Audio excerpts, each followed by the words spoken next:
Brian here with Mission 43 with the founder of Cafe Mule and partner in Iron Mule Coffee, which is where we are today in Iron Mule Coffee's roasting facility.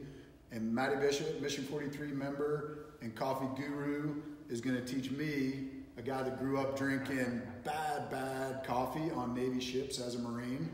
So I'm used to like dirty, gritty, nasty coffee that's burnt, and I want to refine my coffee palate. So tell me a little bit about how to do that with a pour-over cup of coffee, Matty. All right, Brian. Well, thank you very much. I won't propose to be a guru, though I'm very much committed to coffee. So here, initially, right off the bat, a couple tips to make a great cup of coffee, whether it's pour over or another method. You need to weigh it. So you need to weigh your coffee, you need to weigh your water. If you're just trying to scoop it out, you're going to get totally variable results. Okay. So when you roast coffee, your darker roasts are not going to be as dense, so they kind of blow up more, so they have more volume, less weight. And so if you're just scooping coffee out and one day you're using a lighter roast, one day you're using a darker roast, you're going to get totally different proportions. So first things first, get yourself a scale. Okay. And the next thing, when you grind your coffee, there's different types of grinders out there. So you can get the blade grinder, and it's just going to pulverize your coffee. Some of it's going to be dust, and some of it's going to be these really big flakes. So when you go to grind your coffee, regardless of the method, you want to get yourself a burr grinder. So that's what you're looking for. Okay. So you're going to get the best consistency in the size of the grind that way. So pour over now, specific. First thing I like to do, place the filter. And I like to take a little bit of my water and just wet the filter down. So you're just kind of saturating that a little bit. Just kind of saturating it. It warms up the pot. It also, if there's any papery flavors in the filter, you want to get those out. So you don't need that water. Get rid of that. Now, are you using purified water? Does that matter? Yeah, filtered water is good. Okay, if you can have water that doesn't have a bunch of chlorine in it, that's going to improve the taste of your outcome. You don't want to use distilled water. So you don't want to use water that doesn't have minerals in it, because the minerals help extract some of the good coffee flavors. Okay. So I ground this coffee ahead of time. I'm going to put it in here on top. And how much, you said you got to weigh it, so how much coffee are we talking about here? Yeah, so with your pour over, I like either a 1:16 or 1:17 ratio, because you're using your scale, right? Wow, I got to apply math to this. That's right, there's math here. So this is 48 grams of coffee, yep. And I'm going to put 800 grams of water in. Okay. So I put that in. I'm going to zero out my scale here, assuming I can work my technology. And then you notice once I put the ground coffee in, I leveled the coffee in there. That's another important thing. You don't want a big mound of coffee. You want your water to basically get applied evenly. Okay. And then go through and use the cone as it's meant to work. So next thing you do in a pour over is I like to wet the grounds and then let it bloom. So fresh coffee is gonna off-gas CO2 once you wet it. Okay. So you're getting some bubble in here. That's it. Okay. Yep. That's the CO2 coming off. So you don't put a ton of water in there. My coffee was 48 grams. I'm going to apply anywhere from 48 grams to about double that in water. Okay. So I like to use about 1-to-1 for the bloom. And what's the temperature of the water? Yeah, so I'm brewing this at a very hot temp. So I set my kettle at 205. With a pour over, you're going to end up with the water cooling very quickly. I like to use a very hot water to start with. And is there something unique about this type of kettle and the way it's shaped or anything like that? I mean, I'm not sure if you noticed, but it has, look at that. Yeah. Look at that spout. It's pretty special. Yeah, so you want a spout where you can just control the water going in. Okay. So next, we've let this sit about 30 seconds. That's a good time for your bloom. And then you're going to apply a bit of technique. And everyone has their own technique for pour overs.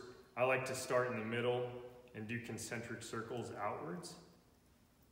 Try and get all the grounds wet I try to avoid getting water on the edges on the paper, because then it just runs right down through the cone and not through the coffee. So your right arm's a lot stronger than your left arm? Yeah, but that's because I do a lot of bicep curls. Okay. It's functional fitness. I don't know. Just a small tip. Yeah, okay, bicep cool. curls are incredibly functional. For so. this? For For your this, career, yeah, for my absolutely. career Yeah. choice, yeah. So one of the variables that you have to play with your pour over is time, right? Okay. So you have temperature, you have the grind in your coffee, and you have time. And so for a pour over of this size, I shoot for about 4.5 minutes on the pour over. And you can moderate the grind of your coffee to make the water flow through quicker, flow through slower. You can moderate how you pour into the cone to achieve that same thing. I set a timer over here on my phone, Okay. and I'm shooting for roughly 4.5 minutes for this whole process. Yeah, it looks cool. So tell me about this gear right here. This is roasting equipment. Yes, this is. In all fairness, I am our company's cold brewer, and I sit here and watch Colin and Zach roast. Okay. But I try not to get my hands too involved in this, because I'm afraid I'm going to burn myself, or pull an arm off in the cooling tray.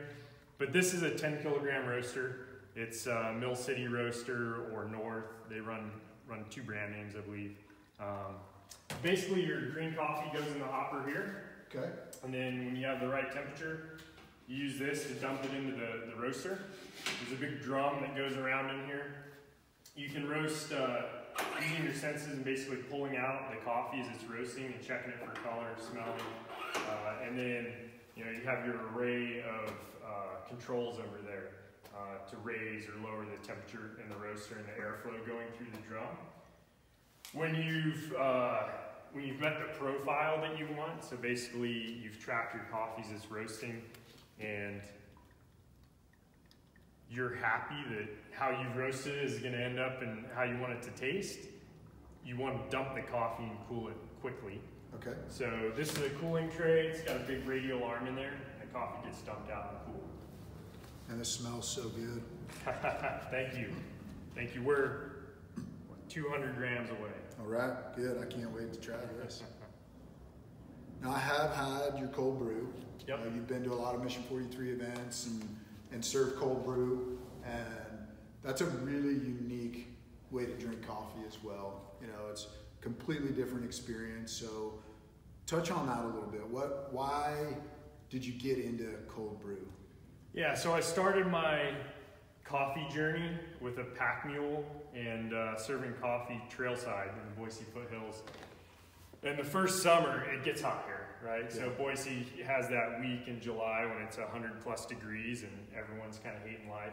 And I was serving people hot coffee on the trail, and regardless of how early I was out in the mornings, people wanted cold brew. They started saying, hey, it'd be great if you had something cold. And this was 2016. Not a lot of people knew about cold brew. And so I really got into it, both from an interest piece and as a business prospect.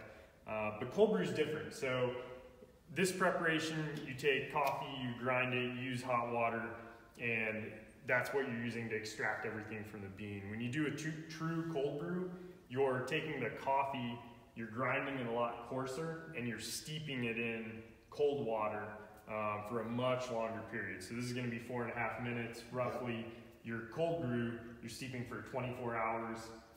Some people do even 48 on the outside and as low as 12. But you're steeping it for a long time. It has a lot of contact with the bean, but it pulls out and extracts different things. So with a cold brew, you're going to get a less acidic product. Just because it doesn't have that hot water, which pulls out a lot of the acids from the bean. Yeah. But you're also getting a lot more caffeine. I'm not a caffeine junkie. I mean, I certainly have a tolerance, but I'm not a junkie. But it is one of the things that people seek out in cold brew. And then with our cold brew, we put it in kegs and we put it on nitrogen. Okay. And it also allows for some really cool collaborations. We do different collaborations with beer companies locally, but a lot of times we provide them our cold brew because it's an easy. It has a mellow taste and it mixes really well when they blend it. Do you have anything new coming out with any of the breweries? We do, yeah. So next week, Boise Brewing is doing a stout with our cold brewed coffee, and we just took 25 gallons of cold brew to him yesterday. So we're nice. super excited for that. It's going to be fun. It's the 3rd year running and the biggest run we've done of that beer. Great. So we're getting close to 800. We are. Yeah, we're getting close. We're just making it. All right. Don't tell me when I ran out of water at We're there. 787. We're there. It's climbing. We're there. So with my pour overs, when I get to the end, I pull off just a little bit early because I don't like the final drips. Tend to make it a little bit more bitter. And then I find when it's going in, it stratifies a bit. So before I pour, I typically give it a little swirl motion. Oh, nice. It's all on the wrist. Yeah, you got it. Yeah, You got it. yeah.